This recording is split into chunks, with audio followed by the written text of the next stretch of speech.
Mga kaibigan, ngayon po ay tanghali na, kaya babatiin ko po kayong lahat dito sa Pilipinas ng isang masayang tanghali at masaganang tanghalian po sa inyong lahat mga kaibigan ko. At sa lahat naman po ng ating mga kaibigan na nasa iba't ibang panig ng daigdig o nasa iba't ibang bansa, isa pong magandang gabi dyan sa inyong lahat, magandang umaga, magandang hapon, magandang tanghali po sa inyong lahat. At nawa po ang bawat isa ay okay lang. Nawa po ang bawat isa ay nakakaranas ng kabutihan, biyaya ng ating Diyos higit sa lahat. Yung kalakasang espiritual at kalakasang physical, mental, emotional, at nawa ay patuloy pa rin nating nararanasan ang presensya ng banal na Espiritu Santo upang sa ganon mauunawaan po natin ang bawat ginagawa natin, lalo na ang mga bagay patungkol sa salita ng Diyos at ang mga bagay na makalangit. Ano po? At purihin si Yahweh sa kanyang kabutihan dahil itong physical na katawan, itong katawang lupa na kanyang nilikha ay narito pa rin po ang kalakasan sa aking physical na katawan kahit kulang ang oras sa tulog. Ganon din po sa inyong mga kaibigan, lalo na po sa ating mga kaibigan dyan na mga OFWs na hindi po pwedeng pag inantok ay matutulog na hanggat naka-duty ay nagtatrabaho. Ano po? Kaya mapalad po tayo na narito sa Pilipinas kasi kapag talagang naramdaman na natin yung pagod at antok ay talagang ihihiga po natin kasi wala po tayong employer dito sa lupa dahil ang ating nag-iisang employer sa ating buhay ay walang iba kundi ang ating Diyos. Ano po? Bagamat siya ang ating employer, pero napakaluwag po niya sa atin. Binibigyan po tayo ng kalayaan para gawin ang mga bagay na nais nang gawin. At sa oras nga po ito mga kaibigan, ay wala po tayong ibang pag-uusapan kundi ang panalangin. Gabayan po tayo ng Diyos, gabayan po tayo ng Holy Spirit na akin pong maipaliwanag sa inyo ang aking experience o maihandog sa inyo ang aking experience kung paano pa ako tinuruan ng Panginoon sa pananalangin. Ano po, pagpasensyahan niyo mga kaibigan ha, kung medyo tatagal po tayo sa ating usapan. Ganito po yan. Ano po ba ang panalangin? Para saan po ba yan? Alam niyo po, ang panalangin, para sa akin pong natutunan, ang panalangin pala ay isang pakikipag-communicate o pakikipag-usap o pagsamo sa ating Panginoon. Ibig sabihin, kapag tayo po ay nananalangin, yan po ay pakikipag-usap natin sa Diyos. At ating ipinaparating sa Kanya ang ating mga hinaing sa buhay, mga kailangan natin. Pero ang tanong, maririnig ba tayo ng Diyos agad-agad kapag tayo po ay manalangin sa Kanya? Wala na ba tayong ibang gagawin? Meron po. Bago po tayo pumasok sa trono ng biyaya ng Diyos, alam niyo po ba, kailangan po nating humingi muna ng tawad sa Kanya. Ako po, ang itinuro ng Diyos sa akin nung ako po ay natutong manalangin, kasi ang panalangin ko ay hiniling ko yan sa Diyos. Naturuan niya akong manalangin ng tama, na hindi po yung binibilang at pabalik-balik na panalangin na aking nakagisnan doon po sa aming unang way ng pananampalataya. Ano po, ang natutunan ko po sa Panginoon sa pamagitan ng kanyang salita at sa pamagitan din ng buhay ng aming mga pastor, ng mga manggagawa sa Ubasan na kung saan ay naroon din ako, miyembro din ako doon, ay pinagdugtong-dugtong na ng Panginoon yung itinuro niya sa akin sa pamagitan ng kanyang salita at ang mga naibahagi din sa akin ng mga mananalangin sa church. So, hindi pala pwede na dumiriktan tayo agad-agad na, oh Panginoon, ganito, ganyan, ganon. Hindi po. Kailangan mo muna nating magpalinis sa Diyos. Ako po ay, bago po ako mag-alay ng aking awitin sa Panginoon o yung pinupuri ko sa salita ang Diyos, ako po muna ay humihingi ng kapatawaran sa Panginoon. Ako po ay talagang nagkakaroon ng repentance, na talagang totoong repentance na nagmula sa aking puso, at lagi kong inaamin sa Diyos na ako'y nagkasala, nagkamali, nagkulang. May mga panahon na ako'y nagsisinungaling. May panahon na yung aking isipan ay sobrang mali na ang pinupuntahan, at talagang alam niyo po nung araw, nung ako po ay bago pa lang na mananampalataya, na talagang bago din na tinuturuan ng Diyos ng kanyang salita at kung paano rin manalangin ng tama, ano po. Madalas po bumapatay yung isipan ko kapag galit ako sa isang tao. Yung aking isipan ay laging pumapatay. Sabi ng Panginoon, kapag nag-isip ka na gusto mong patayin ang isang tao, ay murderer ka na. Makapag-isip ka lang ng masama sa isang tao, ay murderer ka na. So yun, kailangan po nating magpalinis sa Diyos mula sa ating isipan, sa salita at sa gawa at sa uri ng ating pamumuhay. Ano po? So kailangan po nating mag-repent. Lahat ay hihingi natin ng tawad sa Diyos. Kaya nga mayroon pa po tayong repentance na ganito. Panginoon, mula po sa ating pagkabata hanggang sa mga oras na ito, kung ano po ang edad ko sa oras na ito, Panginoon, humingi po ako sa iyo ng kapatawaran. At pagkatapos nating manghingi ng kapatawaran sa Diyos, ay magpatawad naman po tayo. Bakit kailangan nating magpatawad? Kasi para po dinggin ng Diyos ang ating mga dalangin, dahil ang sabi po ng Panginoon, kapag hindi tayo magpatawad, ay hindi rin tayo patatawarin ng ating Diyos sa Ama sa Langit, masasayang po yung ating panalangin. Ano po? So kailangan, pag nanghingi tayo ng kapatawaran sa Diyos, ay humingi din tayo ng pagkakataon na sabihin sa Diyos na pinapatawad na natin ang lahat ng nagkasala sa atin, upang sa ganon, diringgin ng ating Diyos Ama ang ating mga panalangin sa pangalan ng ating Panginoong Hesukristo. Ano po? At pagkatapos ko po yan, mag-repent. Ito na po yung ating personal na po na experience sa pananalangin. At pagkatapos ko pong humingi ng tawad sa Diyos, doon na po nagsisimula yung aking worship, yung aking awit, yung aking tinig na nagmumula sa aking puso, habang kinakantahan ko po ang Panginoon. Doon ko po nararamdaman yung presensya ng Holy Spirit. Bakit kailangan magpuri sa Panginoon? Kasi sa pamagitan po ng ating pagpupuri sa Panginoon, kagaya po ng ating paghandog, pag-alay ng awit, yan po ang nag-i-invite ng presensya ng Holy Spirit, na maramdaman po natin ang kanyang presensya, upang sa ganun magawa natin ng tama, maayos ang ating pananalangin sa Panginoon. So, pagkatapos ko pong magpuri, talaga nandyan po yan. Habang nagpupuri po tayo sa Panginoon at naramdaman natin ang presence ng Holy Spirit, hindi pa man natin na ihahayag ang ating mga prayer items, naluluha na po tayo. Hindi po natin sinasadya. Bakit tayo naluluha? Ako po ang na-experience ko, lalo na sa kapanahon ng ito. Ako po ay lumuluha, hindi po dahil sa mga problema at suliranin, hindi po dahil sa kalagayan ng aming mga buhay, kundi umiiyak po, tumutulo ang luha ko sa galak. Bakit? Kasi sobra pong napakabuti ng Diyos, na kahit po sa gitna ng sitwasyon na ganito, kahit po sa gitna ng aking edad, ng aking katandaan, pero ang Diyos po ay napakabuti.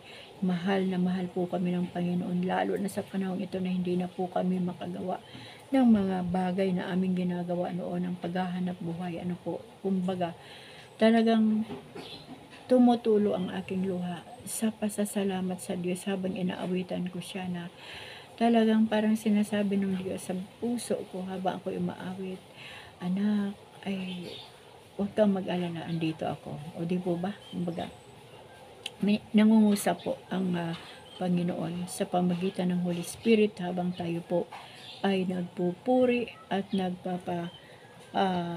salamat sa Diyos, habang tayo po ay naghihintay ng oras para makadulog sa Panginoon. Hindi po pwede na aawit ka lang nang walang dahilan. Kumbaga, basta gusto ko lang mag-worship sa Panginoon, gusto ko lang siyang awitan. Bakit? Bakit natin inaawitan ang Diyos? Para saan? Dapat meron pong magandang dahilan tayo kung bakit natin inaawitan ang Diyos. Pinapasalamatan natin siya sa awit, pinupuri natin siya sa awit, sinasabi natin sa Diyos ang kanyang mga ginagawang kabutihan sa ating mga buhay sa pamagitan ng pagpupuri, sa pamagitan ng isang awit na nakakabuo tayo ng isang awit na idinidikta ng Holy Spirit sa atin para maialay natin sa Panginoon. Hindi po yung awit na ating sinasaulo. Marami po tayong awit sa church, di po ba? Ang dami pong awit. Pero kapag yung awit na nagmumula na sa ating puso, na talagang husang bumubukal sa ating mga labi, yung awit na yon para sa Panginoon, talagang matinding presensya ng Holy Spirit po ang ating mararanasan. Bakit ko sinasabi? Kasi ganyan po ang nararanasan ko kapag oras na po na ako ay lumalapit na sa trono ng biyaya ng ating Diyos. So, pagkatapos po ng ating pagpupuri sa Panginoon, ano po ang ating gagawin? At papasalamat po tayo sa Diyos kasi nararanasan na po natin ang kanyang presensya at dyan na po papasok yung kapangyarihan ng Holy Spirit na nagsasabi sa akin, okay, sige na, simulan mo na ang iyong mga panalangin sa Diyos. Paano ba natin ihahayag ang ating mga panalangin sa Panginoon na hindi po karambula? Dapat po mga kaibigan, meron po tayong mga prayer items. Meron po tayong number 1, number 2, number 3. Depende po sa topic ng ating panalangin. Kung marami po tayong prayer items, maganda. Pero kung konti lang din po ang ating prayer items, salamat. Ano po? So, kumbaga, dapat organize.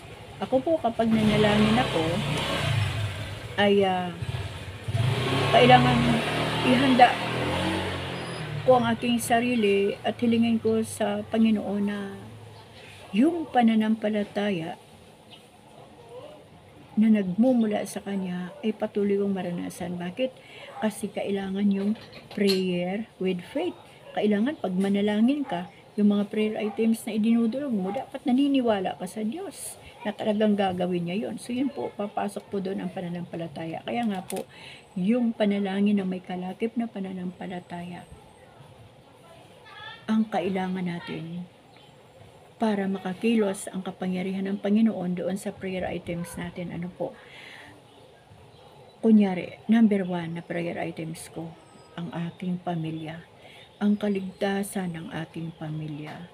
Kasama na dyan ang mga mahal sa buhay, mga kakilala.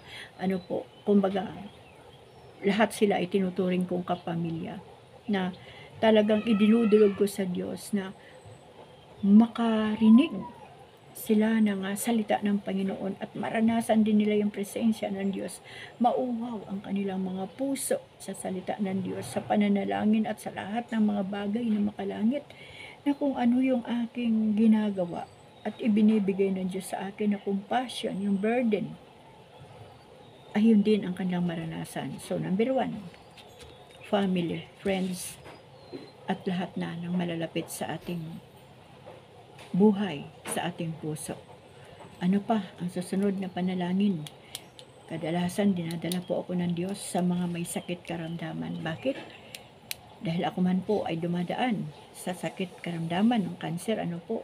So, kailangan kong ipanalangin yung mga may kanser. At talaga naman, kapag tayo po ay absorb o puspos ng kapangyarihan ng Espiritu ng Diyos at ng banal na Espiritu, talaga pong nakikita natin, nabivision natin ang kalagayan ng mga tao na may sakit na merong nakahiga na lang, may mga bedridden, may mga halos walang makain sa kahirapan, na parang naghihintay na lang sa kamatayan. So dadalhin po tayo ng Panginoon sa ganung sitwasyon. Kapag mga may sakit at karamdaman na ang ipapanalangin natin, parang nakikiisa po tayo doon sa kanilang sakit na nararamdaman. Yan po ang katunayan, mga kaibigan, na talagang minsan nga pagkatapos kong ipanalangin, parang ako naman yung nagkasakit. Ibig sabihin, nakikihati tayo doon sa kanilang nararamdaman. dahil ang ating panalangin ay may ah, compassion, may burden, may pag-ibig, may pananampalataya. Magkakasama na po yan. Kaya nga po, naiiyak tayo kapag idinudulog natin sa panalangin ang mga may sakit karamdaman. Ano po?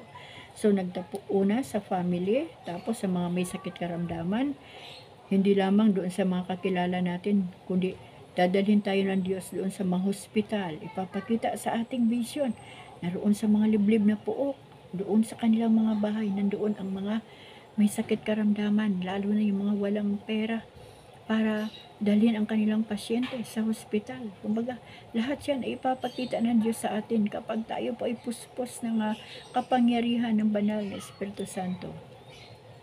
Family, friends, lahat na ng ating malalapit sa ating puso. Pangalawa, may mga sakit karamdaman. Pangatlo, dadalhin po ako ng Panginoon doon sa mga tao na hindi pa kilala ang Diyos. Yan. Iniiyak po natin sa Diyos yan na nawa mula sa ating buhay at sa lahat ng mga anak ng Diyos na binigyan ng Diyos ang katapangan na magbahagi ng kanyang salita ay madala doon sa mga tao na walang pagkakilala kay Kristo. May mga taong uhaw na sa salita ng Diyos pero walang nagpapahayag. Kaya yan, pinapanalangin po natin yan na ang mga taong iyon ay makatagpo o mapuntahan ng mga anak ng Diyos, ng mga lingkod ng Diyos, para po ipakilala si Kristo doon, mapatanggap sa Panginoon, para po magsimula din ang kanilang relasyon na tama sa Panginoon at ang kanilang pananampalataya sa Diyos. Dahil dyan din naman po ako nagsimula. Lahat naman po tayo ay nagsimula sa walang alam at tinuruan lang din po tayo ng Panginoon at pinadalhan din niya po tayo ng mga lingkod ng Panginoon para po turuan kung paano po ang tamang pananalangin sa Diyos. So, marami po tayo kasing mga prayer items, mga kapatid. At yun po, dadalhin pa po tayo ng Diyos sa bilangguan, mararamdaman natin yung damdamin ng mga nakakulong doon na talagang wala naman talagang kasalanan dahil hindi po talaga lahat ng nakapasok o nakapiit sa loob ng kulungan ay merong mga kasalanan. At alam na po natin ang proseso ng mundo. Ano po, na kung wala kang pera, talo ka. Kahit ikaw pa yung naapi. Pwedeng baligtarin ng batas ang pangyayari. Ano po. So, yan po yung mga nakakaiyak na talagang idinudulog natin sa Diyos. Ano pa? Yung ating bansa. Ang mga pinuno sa ating bansa. Ang kalagayan ng mga Pilipino. Mas maganda po yung specific, organize ang prayer natin para hindi magkarambula. Kasi nung panahon po na bago pa lang ako sa pananalangin sa iba, narinig ko rin po yung mga kasamahan ko, karambula po ang prayer. Nagsimula sa bansa, napunta na doon sa mga anak niya, napunta na doon sa may sakit, napunta na doon sa kapitbahay niya. So karambula po, karambula ang prayer. Kailangan po specific, organize, ano po. At ang Holy Spirit po ang magdidikta. Kung yari, ang ating pinapanalangin ay may sakit, magdidikta po ang Holy Spirit. O sabihin mo rin sa Diyos na ang may sakit ay kailangan ang pera. Kasi wala siyang pambiling gamot. So sasabihin natin sa Panginoon, Ama, bigyan niyo naman po sila ng resources na makapaghanap buhay. O kaya, padalhan niyo po sila ng mga tao na may kakayanan sa buhay para tumulong. So, ganun po yan. Nagre-request tayo sa Panginoon. Kaya nga, prayer request. Hindi po tayo lumalapit sa Diyos para utusan ng ating Panginoon. Ay, Ama, pagalingin mo na yan. Hindi. Kundi sumasamo tayo, Lord. Kung meron mang mga tao o Diyos na mahabagin, nawa po, Panginoon, sa paligid ng bahay na iyon na naroon ang may sakit karamdaman, na nangailangan ng tulong, Lord God, sa pamagitan po ng Holy Spirit, mag-intervene ka po, Lord, doon sa buhay ng mga taong yun, yung kapitbahay nila na may kaya, Panginoon. umang kamag-anak man niya, Panginoon, na tulungan, Lord God, yung may sakit karamdaman na kanilang kamag-anak o kapitbahay o kakilala o kaibigan, ano po, isinasamo po natin sa Diyos at hindi po natin inuutusan ang Panginoon, kundi isinasamo po, request. Hindi po natin pwedeng utusan ang Diyos kung anong gusto niyang gawin. Kailangan po habang tayo nananalangin ay naroon yung pagpapakumbaba sa harapan ng Panginoon. Sumasamo sa harapan ng ating Diyos. At ipadama natin yung ating puso na halos idikit na natin sa puso ng Diyos para lang dinggin ang ating mga panalangin. Kaya ang pananalangin, mga kaibigan, ay hindi po ganun lang, basta-basta lang.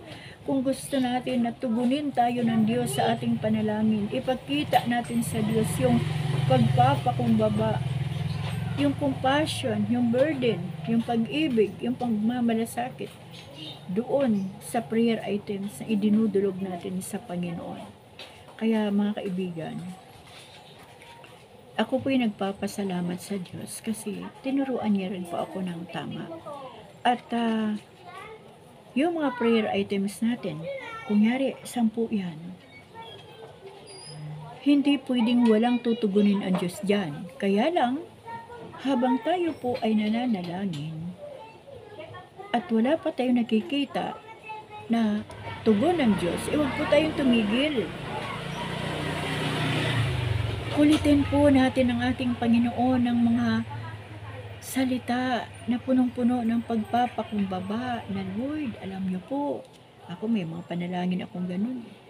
Alam niyo po, Ama, yung mga taong yan, kailangan po nila, Ama, ng mga lingkod mo. Pagpadala ka naman, Panginoon, ng mga lingkod mo doon sa lugar na yun kasi uhaw na uhaw po sila sa salita ng Diyos.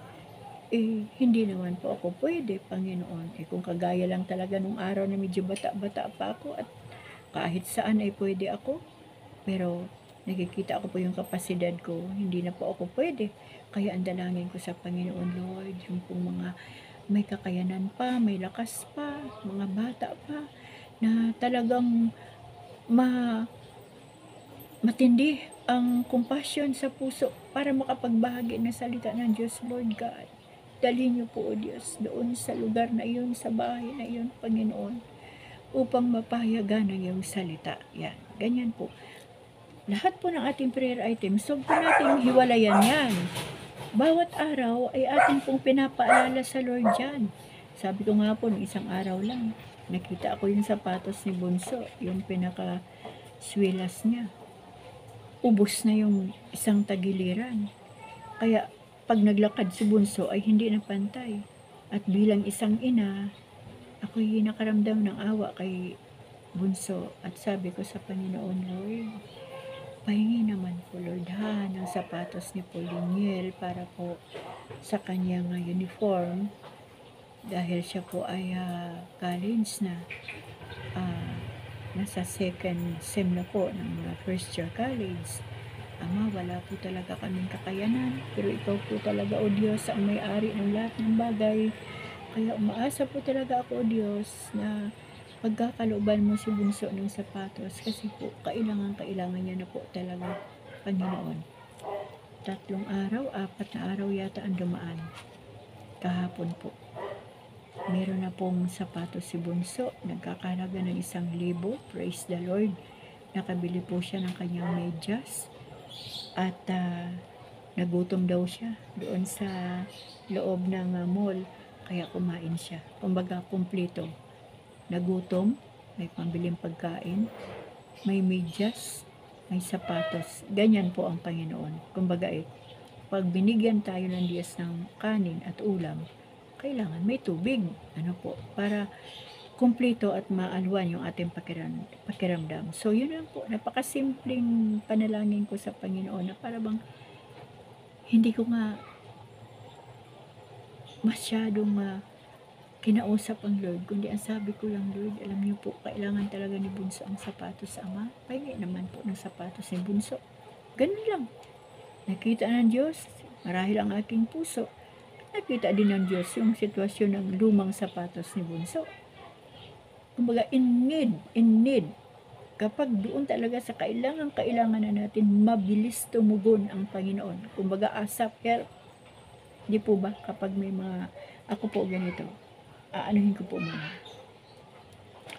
Kapag ako po ay may atake sa puso, nagre-repent na ako yan, mga kaibigan. Kahit hingal na ba? Tapos sasabihin ko sa Panginoon, Lord, sakluluhan mo naman po ako, Panginoon. Kailangan ko po, Ama, ang hangin na makapasok sa aking puso. Panginoon, huwag niyo po muna akong kuhanin, ha? Kasi kailangan pa po ako ng aking pamilya. Si Bunso ay kailangan ko pang gabayan kasi nasa first year college pa lang siya. Ang aking mga apo ay maliliit pa, Lord. Kung meron pa po ako magagawa para sa aking pamilya, Panginoon, i-extend mo pa, O Diyos, ang aking buhay at pagalingin mo muna ako, Panginoon. Ibalik mo naman po, Lord, yung aking paghinga na maalwan. Bigyan niyo naman po ako ng hangin. O kaya, Lord, hingahan mo po akong muli kasi ang aking hininga ay sa iyo nagmula. Huwag niyo po munang kuhanin. Ibalik niyo po muna yung hininga niyo sa buhay ko. Yung extension na hininga mo, Panginoon, ibalik niyo po muna sa aking hininga sa oras na ito. Yan po yung sinasabi ko na kapag emergency na panawagan sa Diyos, mabilis po yan ang tugon ng Panginoon. Pero may panalangin po tayo na bakit kaya 1 taon na, 1 buwan na, 5 buwan, 3 buwan, hindi pa rin tumutugon ang Panginoon. Huwag po tayong huminto. Tinitignan lang ng Diyos ang ating mga puso at ang uri ng ating panalangin. At doon din sa prayer items. Kunyari, may anak tayong pupunta ng abroad. So, kailangan po natin isang guni sa Panginoon yan. Ano po? Hindi po pwede yan na sa 1 linggo, aalis na yan. Sa 1 buwan, aalis na yan. Hihinugin po muna ng Diyos yan ang pupunta sa abroad. Kasi sa abroad po, maraming tukso. Ngayon, kapag hininog ng Diyos ang puso ng isang tao na pupunta sa abroad at hininog ng kanyang salita at nilagyan ng Diyos ng malawak, malalim na pananampalataya, kumbaga matibay, pwede na yan. Napahintulutan ng Diyos na makapag-abroad na hindi siya magkakasala sa kanyang pamilya, sa kanyang asawa, lalo na kung may asawa na ano po. Pangalawa, titignan din ng Panginoon yung magiging kalagayan ng ating pamilya doon sa lugar ng ibang bansa. Kasi alam ng Diyos yung future. Ang Diyos, bago ba man po natin yan hilingin, nakaano na po yan, nakadetalye na po yan sa isipan at puso ng Panginoon kung ano po ang kahantungan ng bawat isa. Ngayon, kapag tinignan ng Diyos na tika muna yung kumpanya na kanyang a-applyan, mukhang hindi ito gagawa ng maganda. Baka ito'y lugihin sa kanyang sweldo. Baka dayain. Baka hindi ibigay yung sinabing sweldo. Kaya po, kailangan natin maghintay kasi inaayos pa ng Diyos yung ating prayer items. Hindi po agad-agad dyan. Maliban na lang doon sa mga emergency na gaya ng sinasabi ko, na Lord, pahingi po ng inyong hininga uli. Pag-extend po ng aking buhay. Talaga po, quick. Tumutugon ang Diyos. Umaayos ako. Gaya nung isang araw, Lord, pahingi naman po ng sapatos ni Bunso. Nakita ng Diyos ang gas-gas na talaga yung takong ng sapatos ni Bunso. Kaya ibinigay niya kasi in need. Pero doon po sa mga prayer items natin na once lang natin, ano po, kaya may isang nanay na nagpe-pray, Lord, bigyan niyo po ng sasakyan ng aking anak. Ang tanong, kung bibilhin at pahintulutan ng Diyos na magkaroon ng sasakyan ng iyong anak, may garahe ba? Pag wala kang garahe at sa kalsada ka magagarahe, meron ka na namang batas na hindi susundin ng gobyerno o batas ng lupa. Ngayon naman, maliban doon, Kung ibibigay ng Diyos ang motor o kung anuman na hinihiling ng isang magulang para sa anak, may lisensya ba ang anak? Kaya na ba ng anak na makipagdikdikan sa kalye? Baka walang pasensya. Baka mapahamak lang dahil lalo na sa kalsada. Maraming mga unprofessional na driver at maraming matatapang sa kalsada, di po ba? So may dahilan ang Diyos kung bakit hindi po natin natatanggap agad-agad ang ating mga panalangin. Merong mga nanalangin na, Lord, sige na Panginoon, ibigay niyo na po yung aking hinihiling, Lord. 1,000,000 lang naman yun eh. Tinitignan ng Diyos doon yung future. Kapag binigay ng Diyos yung 1,000,000, magkakaroon pa kaya ng oras sa Panginoon? Baka yun pag 1,000,000 ang magiging dahilan para tumalikod ang taong yon sa Diyos. So kapahamakan, mawawala sa kamay ng Diyos ang taong yun kapag binigay ng Panginoon ang 1,000,000. Kaya yung tugon sa ating mga panalangin, lalo na sa mga wants, may ano po yan, may panahon po yan. Hinihinog ng Diyos yung panahon para tugunin kung kailan niya ibibigay ang ating mga prayer items sa ating wants. Dahil alam ng Diyos kung ano ang mangyayari sa future kapag binigay niya agad-agad. Ano po? Kumbaga, hinihinog din muna ng Diyos yung ating pananampalataya sa Kanya, yung ating relasyon sa Kanya, at yung ginagawa natin araw-araw sa Kanya.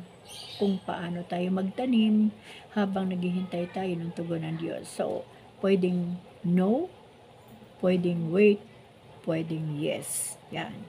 Basta ako, ang nakikita ako, mabilis ang yes na tugon ng Diyos kapag in need, kapag kailangan na talaga ng tao yung prayer items na kanyang hinihiling sa Panginoon.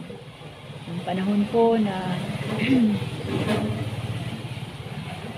hindi ko po alam kung paano manalangin. Hiniling ko din po sa Panginoon, Lord, alam niyo po, naiinggit po talaga ako, Lord, sa mga kapatiran. Ang galing-galing po nilang manalangin. Panginoon, gusto ko rin po matuto ng panalangin para po magamit mo rin ang buhay ko sa aking pamilya. Maituro ko din sa kanila. Pero kung sabihin lang natin sa Panginoon, Lord, gusto ko rin talagang manalangin para makasali rin ako doon sa mga win ministry, sa mga intercessor, para makapalayas din ako ng mga demonyo, makapagaling din ako ng may sakit. Sino may sabing tayo ang nagpapagaling at tayo ang nagpapalayas ng mga demonyo? Hindi. Tanging ang pangalan lamang ng Panginoong Hesukristo ang nakakapagpalayas ng demonyo. Bakit? Kasi ang mga demonyo ay takot sa pangalan pa lang ng Panginoon kapag kanilang naririnig. Ito'y tumatalsik, tumatakbo, namimilipit sa sakit, sa takot. Kaya hindi po tayo ang nagpapalayas. Huwag po nating gamitin ang salitang panalangin na gusto natin para lang magawa natin yung ginagawa ng iba. Hindi po tayo tuturuan ng Diyos ng ganon. Panalangin ng kayabangan. Ano po? So, ang Diyos po ang nagturo sa akin kung paano manalangin. Ay, ganito pala ang tamang panalangin. Alam niyo mga kaibigan, nung ako po init na init, kasi ang first love po, ang unang-unang ministry ko sa church ay intercessor. At talagang parang ayoko nang matulog kasi ang sarap ng manalangin. May mga panahon kami mga magkakapatiran sa Panginoon ay pupunta po sila sa bahay ko ng 6 o'clock, 2 o'clock ng hapon, nagpipray pa rin kami. Hindi matapos-tapos. Hindi matapos-tapos at namimiss ko po yung mga panahon na yan. Pero yun nga po, nung nawala na po sila dito, yung kanilang mga bahay, nagkandahiwa-hiwalay na kami at marami na rin po umuwi sa Panginoon. Kaya nga po, doon sa panahon na ibinibigay na ng Panginoon para matutunan nating manalangin, itudo na natin. Kasi yun pala yung panahon na talagang kikilos at gagawa ng Diyos, ang Diyos sa buhay natin. Nagagamitin tayo sa maraming tao, maraming bagay, maraming sitwasyon para ipanalangin natin. At hindi na po yun mauulit na kagaya ng dati. Iba naman ang proseso ng Diyos sa mga panahong ito gaya ngayon. Hindi na po kami nagsasama-sama. Meron po kaming life group, kaya lang yung iba nasa Canada, ang iba nasa Maynila, at dito na po lang kami sa chat room. Kumbaga, iba po yung hawak kamay na nagpe-pray. Iba po yung nakaluhod kami. May naririnig kang nag-intercede, tawag dito, nakikiisa, yes Lord, amen Lord. Iba po yun eh. Kaya, yan po ang nakita akong ginawa ng Diyos sa buhay ko nung ako po itinuruan niya manalangin at natuto po ako maghintay. Alam niyo mga kaibigan, ang bahay na ito ay hiniling ko sa Panginoon ng 2006,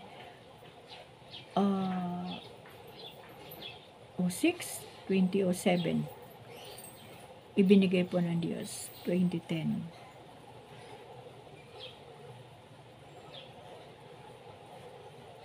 Ang mga hanap buhay ng aking anak ay hiniling ko sa Panginoon. Salamat sa Diyos dahil nakita ng Diyos na kailangan ng aking mga anak dahil meron na rin sila mga pamilya. Hinihiling ko sa Panginoon ang aking anak na bunso ay makapagtapos ng college at wag na siyang umalis dyan sa private school na sinimulan niya nung high school siya kasi walking distance lang dito sa aming bahay. Tumugon ang Panginoon. Kahit kami walang hanap buhay na mag-asawa, pero maraming ginagawa ang Diyos na himala para makapagpatuloy ang aming anak na bunso sa kanyang pag-aaral sa college. So, kumbaga, huwag po nating hintuan mga kaibigan ang pananalangin. Hanggat hindi po natin nakakamit yung tugon ng Diyos, huwag po tayo manghinawa. Tuloy-tuloy po ang ating pananalangin dapat sa ating Panginoon. At may babasahin po tayo dito. Kailangan po na may kalakip na pananalig ang ating panalangin sa ating Diyos. At meron po akong nakita dito. Ay, nawala po pala. Babasahin ko po, ayan. Dito po sa Hebreo, chapter 11, verse 17, sabi po dito, at nang subukin ng Diyos si Abraham, pananalig din ang nag-udyok sa kanya na ihandog si Isaac bilang hain sa Diyos. Handa siyang ihandog ang kaisa-isa niyang anak, gayong ipinangako sa kanya ng Diyos, na kay Isaac magmumula ang magiging lahi niya. Grabe, ano po, kasi nung hiniling ng Panginoon na, Abraham, ihandog mo si Isaac sa akin. Hindi po nagreklamo si Abraham. Ginamit niya yung kanyang faith na kahit man mamatay si Isaac ay pwedeng buhayin muli ng Panginoon. At nakita ng Diyos yung puso ni Abraham na talagang susundin niya yung iniuutos ng Panginoon. At yan din po ang gustong makita ng Diyos sa buhay natin. Yung pananampalataya, yung pananalig sa Diyos na kapag tayo ay naghain ng ating mga panalangin sa Diyos, maniwala tayo na ito'y tutugunin ng Diyos. Maghintay nga lang tayo doon sa panahon. At kung dumating man sa punto na hindi po tutugunin ng Diyos dahil meron po siyang magandang dahilan, pasalamatan natin ang Panginoon dahil yun po ay inilalayo tayo ng Diyos sa kapahamakan.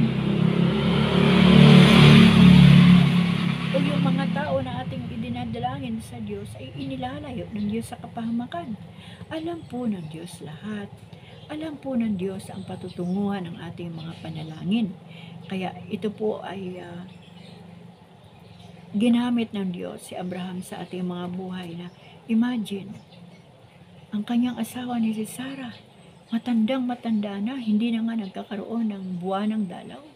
Pero nung sinabi ng Panginoon na magkakaroon ng anak si Sarah at si Abraham at sa lahi ni Isaac, magsisimula ang lahi. Hindi po nag-atubili si Abraham, naniwala po siya.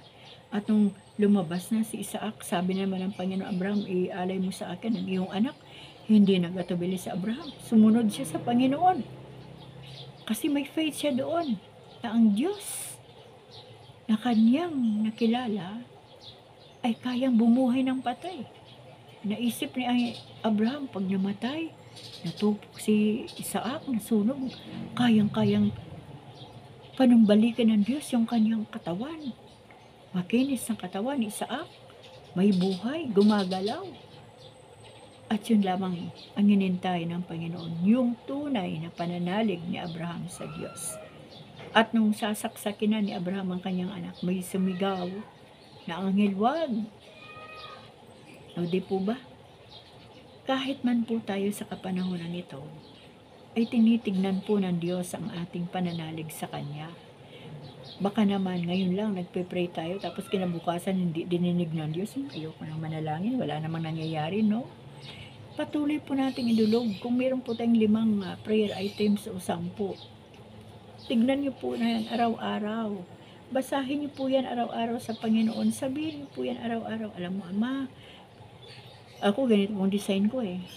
Alam mo, Lord, umaasa pa talaga ako, Lord. Hindi po mawawala ang aking pag-asa na babaguhin mo ang aking sambahayan. Nung araw, ng mga magulang ko, yung tatay ko pasaway, Panginoon, dinideklara ko na si Jesus ay Diyos ng aking tatay. Ama, aristuhin mo nga po ang aking tatay. Paluhurin mo po siya sa iyong harapan at biggasin ang kanyang labi na ikaw ang kanyang Diyos at ang kanyang tagapagligtas. Ang problema nga doon, mga kaibigan, ang pangalan ng tatay ko ay Jesus. Kaya kapag sila nag-aaway ng nanay ko, talaga namang tumataginting yung Jesus. May kasunod na putot kutsinta na salita na hindi kalugod-lugod sa Panginoon. Kaya nga dapat ipagbawal yung paglagay ng pangalan na Jesus. Dahil nalalapastangan ang dakilang pangalan ng ating Panginoon. Ano po? At lahat po ng mga dinalangin ko, mga kaibigan, ay tinugon po ng Diyos. Tinugon po ng Diyos. Pero matagal na panahon, mayroong 10 years bago tinugon ng Panginoon. May 5 years, may 1 year, 2 years, 3 years. At mayroon po akong isang prayer items na natitira ngayon na ipinanalangin ko na po ito noong 1998. Hanggang ngayon hindi pa tinutugon ng Diyos. Marahil may ginagawa ang Diyos sa buhay ng bawat isa. At doon sa panahon na hinog na ang pag-ibig ng Diyos sa buhay ng bawat isa, yun na yung panahon ng katugunan ng aking panalangin. Pero hindi po ako nangihinawa, hindi po ako mihinto, hindi po ako napapagod. Yung faith ko, may ginagawa ang Diyos sa buhay ng bawat isa. At doon sa panahon na magsama-sama, lahat ay hinog na sa pananampalataya, tamang relasyon sa Panginoon na punong-puno ng pag-ibig ni Kristo. O di po ba? Kaya wag po tayong ng hinawa. Alam ng Diyos yung ating mga dalangin. At atin pong diligan yan araw-araw. Alam niyo po, kapag nagtanim tayo ng isang puno, dapat po yan binibisita, dinidiligan, kinocultivate, nilalagyan ng pataba, di po ba? At iniisa-isa natin yung dahon. Ako po, yung ultimo yung palay na itinanim ko doon sa isla, na umuwi po kami ng 2013, 14. Pag nakikita ko po yung mga kuhol, ang mga kuhol umaakyat sa dahon ng mga palay. Isa-isa ko yung mga kaibigan na kinuha. At hindi ko ibinabaon sa putik. Nilalagay namin sa timba. Kinukuha namin para hindi na po maghasik pa ng maraming anak na kuhol. Yan po ang kalaban ng palay at kung ano-ano pa ang mga insekto. Kaya ang atin pong panalangin ay i-check po natin. Bakit kaya hindi pa dinidinig ng Diyos? Ang tanong, meron pa pong isang problema eh. Tama ba ang puso mo sa harapan ng Panginoon? Baka naman meron ka pang mga kasalanan na iniipit-ipit mo dyan, tinatago-tago mo at ayaw mong i-release. Ang kasalanan nagiging hadlang upang hindi marinig ng Diyos ang ating mga dalangin. Kaya nga po sa bawat araw, kailangan natin magpakumbaba sa Diyos, umamin na tayo nagkasala. Tayo po ay nandito pa sa ating laman na mahina at nagiging malakas lang ang laman na to dahil sa habag ng Diyos. Kung meron pa po tayong itinatago na Lord, lahat naman na sinabi ko naman na sa iyo ang aking kasalanan, pero wag lang ito Lord ha. Baka naman habang tayo nagsasabi na Panginoon salamat sa kapatawaran, andyan ka pa. Nagchichismis ka na, tuloy-tuloy pa rin na nangyayari sa buhay mo yung mga bagay na mali sa harapan ng Panginoon. Patuloy po yan na nakakagawa ng kasalanan ng ating mga buhay.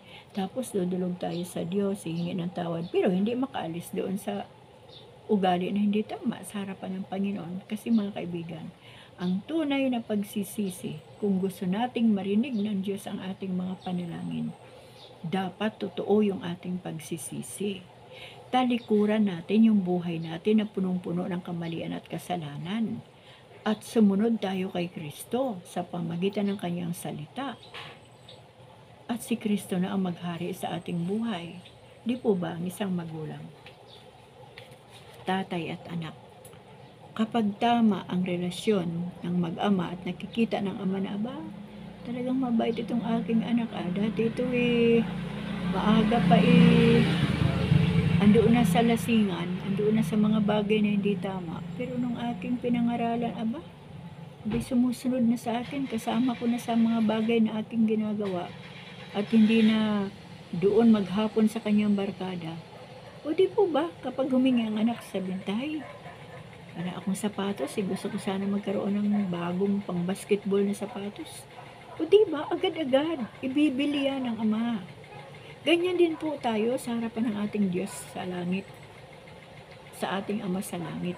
At tignan po natin dito, dapat makilala natin kung sino si Jesus Christ habang tayo ay nananalangin.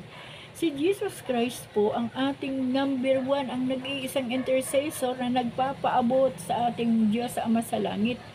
Hindi po aaprubahan ng ating Ama sa langit kung walang paglapit si Jesus Christ sa kanyang Ama. Sabi ko nga po noong isang araw, Lord, kailangan po talaga ni Bunso ang sapatos. Parang narinig ko rin sa isip ko na sinasabi din ni Jesus Christ sa kanyang Ama, Ama, ay, pagkalooban niyo naman po yung anak ni Rayleigh, si Paul Daniel. Talaga po nakita naman natin na yung takong ng sapatos ng batang yun hindi na pantay. Wala na sa align yung kanyang lakad. Kaya Ama, bigyan niyo naman po. At doon po kikilos ang kapangyarihan ng Diyos. Kahit tayo po ay may pananalig sa Diyos, ang sumasamo ng ating mga panalangin ay hindi lang tayo, kundi ang ating Panginoong Hesus. Bakit?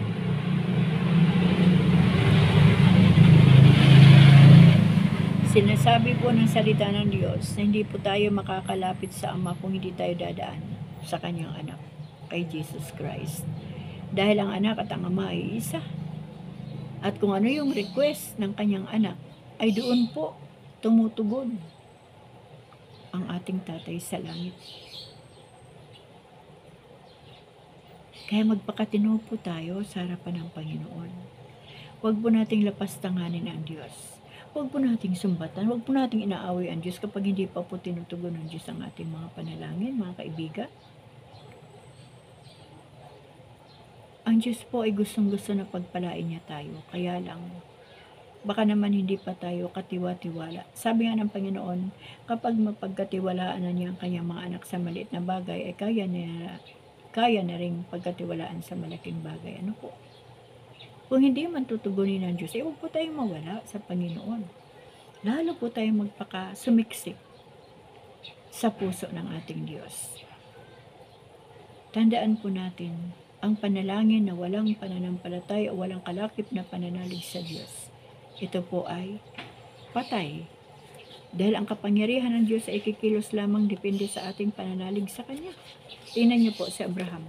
Nung nakita ng Diyos na handa si Abraham na mamatay si Isaac, kumilos ang Diyos. Nagpadala ng anghel, stop. Kumbaga, huy, Abraham, tigil mo yan. Sinubok lang ng Diyos ang iyong pananalig at meron pong isang tupa ba? Sabit ang sungay at yun po ang inialay kay Yahweh. At dito po sa verse 20, sabi po dito, dahil sa pananalig sa Diyos, iginawad ni Isaac kina Jacob at Esau ang pagpapala para sa hinaharap. Ituloy pa po natin sa 21. Sabi po dito, dahil sa pananalig sa Diyos, iginawad ni Jacob ang pagpapala sa dalawang anak ni Jose bago siya mamatay. At humawak siya sa puno ng kanyang tungkod at sumamba sa Diyos. Grabe ano, sumamba pa sa Panginoon. Ang 22, Dahil sa pananalig sa Diyos, sinabi ni Jose nang siya'y malapit ng mamatay na aalis ang mga Israelita sa Ehipto at ipinagbiling dalhin ang kanyang mga buto. At nangyari po yun. Hiniling niya sa Panginoon yun at hiniling niya rin sa kanyang mga kababayan, sa mga Israelita na, huwag niyo ako iwanan dito ha. Kung saan kayo dadalhin ng Panginoon, dalhin niyo rin ang aking mga buto at ilibing niyo doon. May hiniling si Jose kung saan ilagay ang kanyang mga buto. So mga kaibigan, sinsya na po kayo, 49 minutes na tayo. Ang hinahanap po ng Diyos sa atin ay puso na malinis, pusong mapagpakumbaba, pusong totoo sa harapan ng Panginoon, pusong may pananampalataya o pananalig sa Diyos. At yan po ang ating mga material para makalapit sa Panginoon at para dinggin ng Diyos ang ating mga panalangin. Ako po ay isang buhay na patotoo sa inyong lahat mga kaibigan, na nabubuhay po ako sa bawat araw sa habag ng Diyos at sa aking pananampalataya sa Diyos. Sa bawat araw ay nakikita ako at nararanasan ko ang ginagawa ng Diyos sa buhay ko na himala. Sabi ko nga po sa inyo pagtingin ko na naman kanina sa Facebook, meron namang mga lumisan, mga kamag-anak, kadugo, kapamilya ng aking mga FB friends. At sabi ko na naman ulit sa Panginoon, Lord, salamat sa buhay. Patuloy lang po tayong manalangin, magpasalamat, magpuri sa Diyos, maghintay kung kailan tutugon ang Panginoon. Huwag po tayong huminto, huwag po tayong magsawa, huwag po nating hintuan yung mga prayer items natin hanggang sa dumating po yung punto na makulitan na ang Diyos sa atin at Kanya na pong ipagkakaloob yan. Hinihinog lang ng Diyos yung tatanggap ng biyaya at tinitignan din ng Diyos yung dumudulog sa Diyos para sa taong iyon o sa mga bagay na iyon. Kung hindi po dinirinig, ipacheck po natin sa Diyos ang ating mga buhay. Isuko po natin at huwag na po nating balikan pa ang buhay natin na gumagawa ng mali, kasalanan sa harapan ng ating Panginoon. Kung gusto po nating answered prayer lagi, talikuran po natin ang ating lumang buhay na nakakagawa ng pagkakasala. Ipanalangin po natin ang ating mga sarili na talagang tayo ay matuto ng tama bilang isang anak ng Diyos, na magpakatino po tayo sa harapan ng Panginoon upang sa ganon, anumang bagay ang ating hilingin sa ating Diyos Ama sa pangalan ng Panginoong Hesus, ito'y matatanggap natin. Sa bawat pagkatok natin sa puso ng Diyos, tayo'y Kanyang pagbubuksan. Sa bawat paghingi natin sa ating Panginoong Hesukristo, tayo po ay Kanyang bibigyan. At sa bawat paghanap natin, ay masusumpungan po natin ang kahabagan at biyaya ng Diyos sa ating mga buhay. Kaya mga kaibigan, 2017, 2018, meron na po akong breast cancer. Kaya ko po inuulit-ulit yan. Baka po merong mga may sakit yan na nakakarinig na parang nababagot na dahil po sa inyong kalagayan. Dahil po sa pag-ibig ng Diyos sa buhay ko, dahil po sa panalangin na tama na itinuro ng Diyos sa buhay ko, nabubuhay pa po ako ngayon. Masaya, kontento, at patuloy na sumusunod kay Kristo. Ikaw, kapag nagka-breast cancer ka, wala kang iniinom ng mga western medicine, gamot, wala, na galing sa drugstore. Walang operation, wala lahat. Ang iniinom ko ay malunggay lang sa panahong ito. Malunggay, dahon lang ng malunggay na may pananampalataya sa puso ko na itong malunggay na ito ay pinatubo ng Panginoon na halaman para magamit ng mga tao kapag merong sakit karamdaman. Andun po yung faith. Hindi lang po ako mag-iinom basta-basta ng malunggay. Andun yung pananampalataya ko na ang malunggay na ito ay nilinis ng kapangyarihan ng salita ng Diyos. Para ang lahat ng may sakit karamdaman na uminom nito ay magkakaroon ng tunay na kagalingan, kumplitong kagalingan at himala mula sa ating Panginoon. Ilang taon na ang lumipas? 2018, 19, 20, 21, 22, 23, 24, 7 years na regalo ng Diyos sa buhay ko mga kaibigan. Buhay pa ang iyong nanay Rayleigh hanggang ngayon. Maliban sa breast cancer, may mga atake sa puso. Grabe, na halos mawala ka na sa mundong ito. Pero dahil sa aking kahilingan sa Diyos na may pananampalataya at may pagsamo, pagpapakumbaba sa Diyos, patuloy na i-extend ng Diyos ang aking buhay. Meron pa ba akong pwedeng hilingin sa Panginoon? Kailangan bang mag-doubt pa ako sa Diyos habang natatanggap ko yung kanyang himala, yung kanyang kahabagan, yung kanyang pag-ibig? Wala na pong dahilan, mga kaibigan. Sa panahon na walang-wala kami, ang Diyos ay nagbibigay. Isang tingala ko lang sa langit, isip ko lang nagpipray. Agad-agad nandyan. Kapag wala na kaming pambiling gamot, isang pikit lang sa harapan ng Diyos, agad-agad nandyan. Bakit? In need eh, in need. Pero kapag once lang, maghintay tayo kung kailan hihinugin ng Diyos ang panalangin na yan, hindi po mawala ang tao sa kamay ng Diyos. Dahil kadalasan, ang mga material na bagay ang nagiging dahilan para ang tao ay tumalikod sa Diyos o mawalan ng panahon sa ating Panginoon. Nawa po sa tanghaling ito ay naunawaan po natin ang mensahe ng Diyos. Tingnan po natin ang buhay ni Abraham. Ang iisa niyang anak na si Isaac ay talaga pong hindi niya ipinagkait sa Diyos. Ngunit nung nakita ng Diyos ang pananalig ni Abraham, na ang pangako ng Diyos ay magmumula kay Isaac ang lahi. Kasing dami ng buhangin sa karagatan, kasing dami ng bituin sa langit. Nakita ng Diyos yung pagsunod ni Abraham, hindi sakripisyo, yung pagsunod na may pananampalataya sa Diyos. Sumunod siya magdala kayo ng panggatong doon, pumunta kayo ni Isaac doon sa bundok.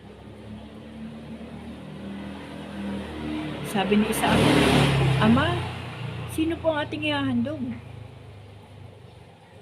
Hindi sinabi ni Abraham na ikaw. Pero nung nagpaningasan ng apoy at itinali na ni Abraham ang kamay ng kanyang anak, si Isaac mismo ay hindi rin sumigaw na, Ama, ako pala ihahandog mo, Ama, ayoko dyan.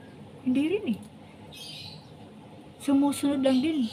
O baka nakatingin lang din si Isaac sa ginagawa ng kanyang tatay na si Abraham. Ano po? Kaya ang ganda po ng ng ginawa ng Diyos sa buhay na mag-amang ito. Kaya kailangan po nating sumunod ng may pagpapakumbaba, may pag-ibig, may pananampalataya sa Panginoon. At tanggapin natin na maluwag sa puso natin kung ano ang tugon ng Diyos. Kung ito man ay no, praise God. Kung ito man ay yes, praise the Lord. Kung ito man ay wait, salamat Panginoon. Kasi inaayos ng Diyos yung mga bagay na ating hinihiling sa Kanya. Kaya mga kaibigan, nawa po ay hindi mawala ng saysay ang bawat oras na ibinibigay ko dito sa social media. Nawa po, sa lahat ng makakarinig ng aking mga ginagawa o sinasabi dito sa social media nang naaayon sa salita ng Diyos, naaayon sa mga experience ko sa buhay na ginagawa ng Diyos na himala sa buhay ko at sa aking pamilya. Nawa po ay mangyari din to sa buhay ninyo, lalo na sa may mga sakit karamdaman, may mga problema, personal man ito, problema sa mga anak, asawa, pamilya, trabaho. Nawa po, ang ating dalangin sa Diyos ay hindi dalangin ng paghihiganti, dahil hindi po diringgin ng Diyos yung dalangin na, Panginoon, patayin mo, Lord, pagtanggol mo ko doon, patayin mo siya. Hindi po. Dahil ang itinuro ng Diyos sa ipanalangin natin ang ating mga kaaway at mahalin natin ang ating kaaway, idalangin na sila ipagpalain din ng Panginoon. Kaya mga kaibigan, dito po natin tatapusin ang aking sharing po sa inyo sa oras na ito. At nawa po ay makita natin kung gaano kabuti ang Diyos sa buhay natin at kung gaano siya ang makapangyarihan sa buhay natin.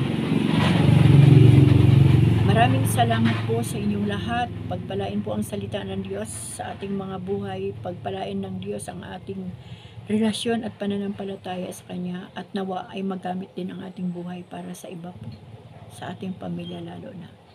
Salamat sa Diyos sa oras na ito, at akin pong ibinabalik sa Diyos lahat. Inaali ko ang karangalan, parangal, pasasalamat, kaluwalhatian, kadakilaan, dahil ito'y tanging para sa Diyos lamang. At ang lahat po ng aking ibinahagi sa inyo sa oras na ito ay dinadalangin ng aking puso na kung paano nangyari sa buhay ko at sa buhay ng iba ay mangyari din sa inyo ang mga nararanasan namin na ginagawa ng Panginoon, ng mga himala sa buhay namin, sa pangalan ng ating Panginoong Hesus. At salamat sa banal na Espiritu Santo. Mga kaibigan, mga kababayan ko, mga kapatid ko kay Kristo, mga kadugo, kapamilya,